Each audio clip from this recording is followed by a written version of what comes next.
The soft hum of the ceiling fan above filled the quiet bedroom, casting a rhythmic whisper that usually lulled Ethan into sleep. But tonight was different. Tonight, his mind churned with a relentless unease. Ethan Carter had always prided himself on being an observant man. As an architect, precision and detail were his lifeblood. Every line, every measurement in his designs had to be flawless. He carried that same meticulous nature into his personal life, especially when it came to his wife, Lauren. For 10 years, their marriage had been solid, at least that's what he thought. They had built a comfortable life together. Their suburban home was spacious yet cozy, their conversations lighthearted, and their routines predictable. Every morning, he'd wake up at 6, press a gentle kiss to Lauren's forehead, and head to work with a travel mug of coffee she always prepared.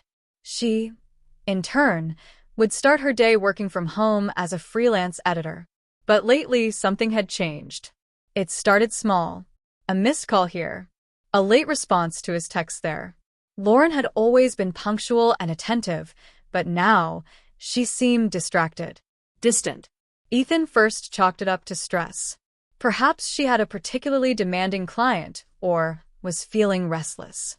But then, there were other things.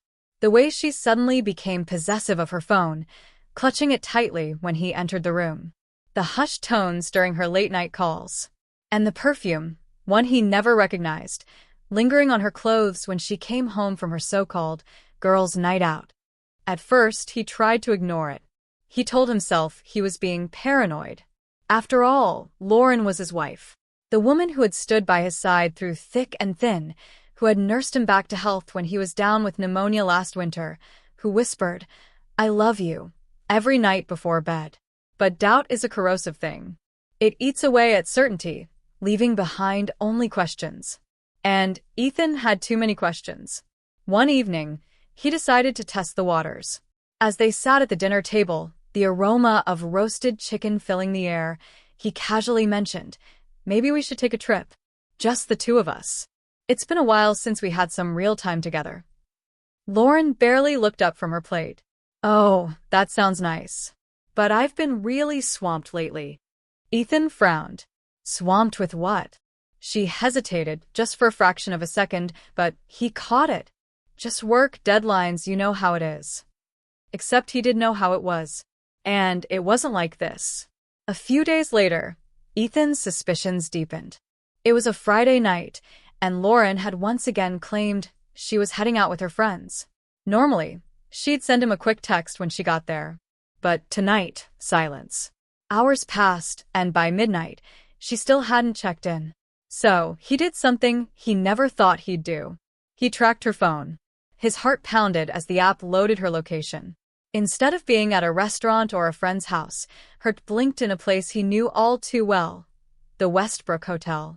Ethan felt a chill run down his spine. There was no reason for her to be there. Unless… No. He shook his head, refusing to believe it. There had to be an explanation. Maybe one of her friends was staying there. Maybe he was making excuses. The next morning, Lauren returned home, her eyes shadowed with exhaustion. Ethan watched her carefully. "How was your night?" he asked, forcing his voice to remain steady. She blinked at him, as if surprised he was awake. "Oh, the usual. Just drinks and catching up." Lies. Ethan clenched his fists beneath the table. Something was happening, and he was going to find out what. Ethan sat in his home office, staring at his laptop screen. His fingers hovered over the keyboard, hesitant yet determined. The logical part of his brain told him he was overreacting, but his gut screamed otherwise. Lauren's visit to the Westbrook Hotel wasn't just an innocent outing. He needed proof. That night, he made a decision, one that would either confirm his worst fears or finally put his doubts to rest. Ethan wasn't the kind of man who jumped to conclusions without hard facts.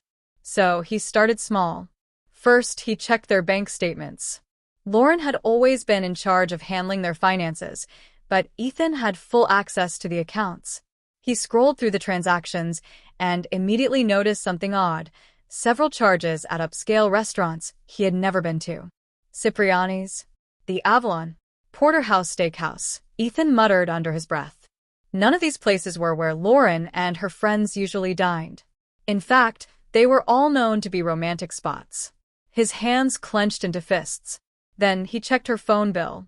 Lauren had been careful, deleting messages, using different apps, but she had overlooked one thing: the call logs. A particular number appeared too often, sometimes multiple times a day. Ethan copied it and ran a quick search. No name. A burner phone, maybe? His chest tightened, but he wasn't done. The next weekend, Lauren claimed she had another girls' night. Ethan played along, pretending to be engrossed in his work. But as soon as she left, he grabbed his car keys and followed her. She drove with ease, unaware of his presence. When she pulled into the parking lot of the Westbrook Hotel, Ethan felt his stomach drop. He parked at a distance and watched. Lauren stepped out of her car, adjusting her dress and fixing her hair. And then, a man approached her. Tall. Dark-haired. Well-dressed. Ethan's blood ran cold. The man placed his hand on Lauren's lower back as they walked inside together, disappearing into the lobby. Ethan gripped the steering wheel so tightly his knuckles turned white. His wife, the woman he had loved for a decade, was walking into a hotel with another man. He wanted to storm in right then and there. Demand answers. Cause a scene. But no, not yet. Instead, he took out his phone and snapped a few pictures. Evidence. Cold. Undeniable proof. He sat in his car for hours, waiting. It wasn't until nearly 2 a.m. that Lauren emerged, her hair slightly messy, her makeup slightly smudged. The man kissed her on the cheek before walking away. She smiled at him. That smile. It wasn't forced. It wasn't guilty. It was the kind of smile she used to give Ethan. Ethan barely slept that night. The next morning, Lauren acted normal, as if nothing had happened. She kissed Ethan on the cheek, made coffee, and scrolled through her phone. "Good night," he asked casually. She smiled. Yeah. "We just talked and drank a little too much wine." Lies. Again. Ethan forced himself to nod, but inside, his anger simmered.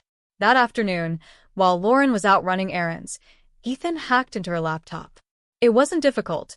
She used the same password for everything. Emails, messages, hotel reservations. His wife had been cheating for 6 months. And the man? Jason Whitmore. Her old college boyfriend. A man she once told Ethan was just a friend. Bile rose in his throat. He scrolled through their conversations, reading words that burned into his memory. "I can't stop thinking about last night. You make me feel alive again. I hate sneaking around, but I love being with you." Ethan is so busy with work, he barely notices anything. His hands shook. He wanted to throw the laptop across the room. But then another thought struck him. Lauren thought she was smart. She thought she was careful. She thought Ethan would never find out. She was wrong. And now? Now it was his turn to play the game. Ethan sat in his dimly lit office, staring at the open laptop screen. Every email, every message between Lauren and Jason burned into his mind like acid. The betrayal was absolute. But rage wasn't enough.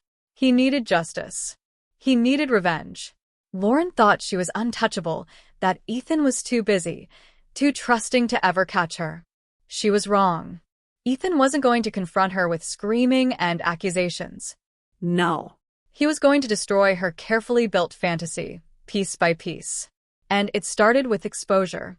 Ethan spent days gathering everything he needed: messages, photos, and most importantly, a copy of Lauren's hotel reservations. Then, he called Jason's wife. Jessica Whitmore answered on the third ring. "Hello. Jessica, this is Ethan Carter. I think we need to talk about our spouses." A pause. Then a sharp inhale. "You know." Yes. "And I have proof." They met in person that afternoon. Jessica was pale, hands trembling as she scrolled through the screenshots on Ethan's phone. "They've been lying to us for months," Ethan said, voice steady. Jessica wiped her eyes, nodding. I knew something was off, but I never imagined." She looked up, jaw tightening. "What do we do?" Ethan leaned forward. "We ruin them." A few days later, Ethan set the final trap. Lauren had a habit of leaving her laptop open while she cooked or watched TV. That night, while she was in the shower, Ethan accessed her email.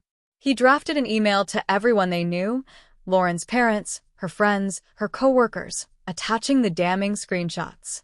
Then, he set it on delayed send for the following evening. But that wasn't enough. Jason and Lauren's next secret rendezvous was scheduled at the Westbrook Hotel this Friday, and Ethan planned to be there. Ethan arrived at the hotel an hour early, sitting at the bar with a drink in hand. Jessica was there too, hiding in a corner booth. Then, right on schedule, Lauren arrived. She looked around nervously before Jason appeared, pulling her into a tight embrace. Jessica's grip tightened around her phone. Ethan placed a hand over hers. "Wait," he murmured. "Let them think they've won." He let them check in. Let them head upstairs. Then, at precisely 9:30 p.m., he and Jessica walked up to the front desk. "Excuse me," Ethan said calmly. "I'd like to surprise my wife. She's in room 214.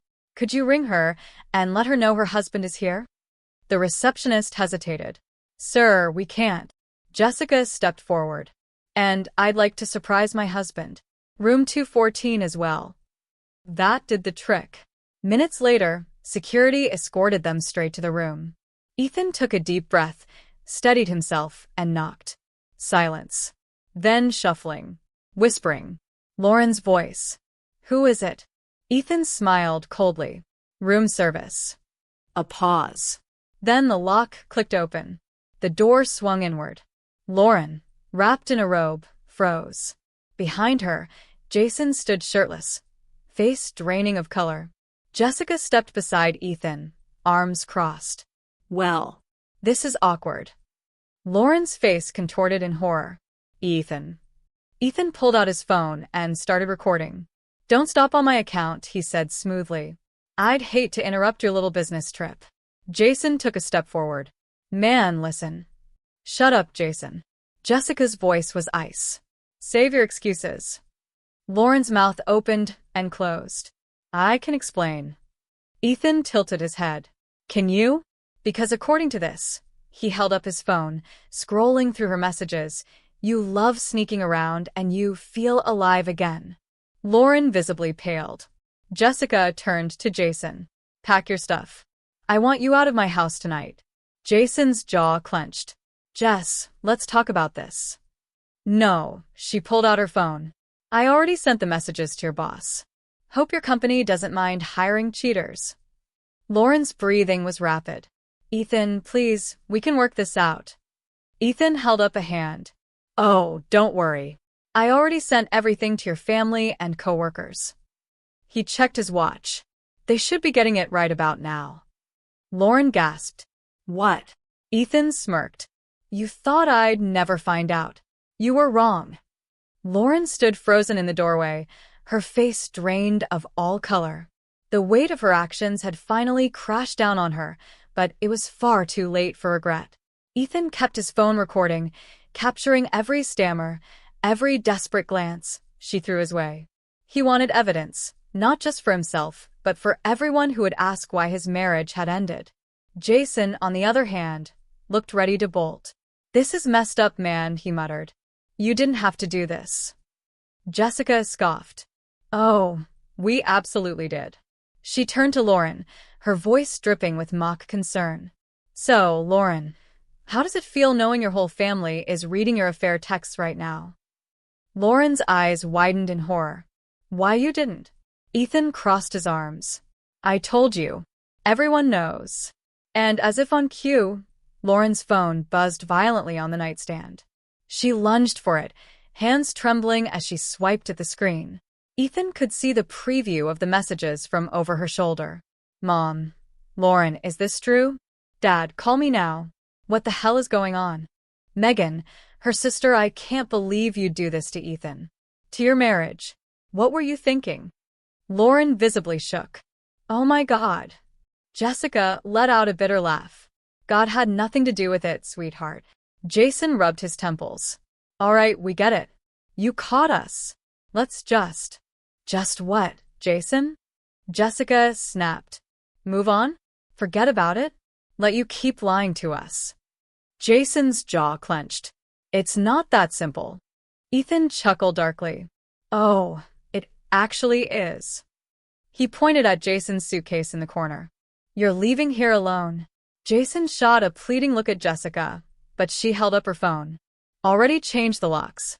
Your stuff will be in garbage bags on the lawn. Don't bother coming home. Jason exhaled sharply, rubbing his face. He knew there was no talking his way out of this. Lauren, meanwhile, was crumbling. Ethan, please. Ethan held up a hand. Don't. Just don't. Lauren's lips trembled. It didn't mean anything. I was just lonely, and you were always working and… Ethan laughed.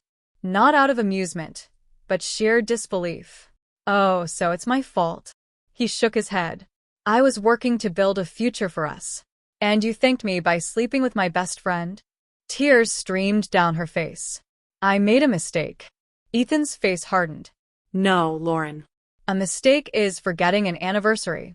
A mistake is saying something you regret. His voice turned sharp. You had a full-blown affair. That wasn't a mistake. That was a series of conscious decisions. Lauren broke down, collapsing onto the bed, sobbing into her hands. I don't know what to do. Ethan turned to Jessica. Are we done here? Jessica smirked. More than done. And with that, they turned and walked away, leaving Lauren and Jason in their misery. By the time Ethan got home, his phone was blowing up. Friends, family, even acquaintances he hadn't spoken to in years were messaging him, offering support. But most importantly, Lauren's family. Her mother called 3 times before Ethan finally picked up. Hello. Ethan. Susan's voice was shaking. Tell me it isn't true. Ethan sighed. I wish I could. A choked sob. Then silence. I don't know what to say, Susan finally whispered. Lauren has always been selfish, but I never imagined she'd do this to you. Ethan rubbed his temple. Neither did I. A long pause. Then, you deserve better. Ethan blinked. He hadn't expected that. I don't know what she was thinking, Susan continued. But I promise you, she'll face the consequences for this. Ethan didn't doubt it. Lauren had always craved her family's approval. Knowing she had lost it forever would be devastating. And he was just fine with that. A few days later, Ethan got a text from Jessica. Jessica, guess what? Jason just got fired. Looks like his boss wasn't a fan of the company affairs thing. Ethan smirked. Good. Lauren and Jason had wrecked their marriages, and now their entire lives were crumbling. Lauren had been forced to move in with her sister since her parents refused to take her in. Jason, jobless and homeless, was couch surfing with distant relatives. They had thought they were untouchable. They were wrong.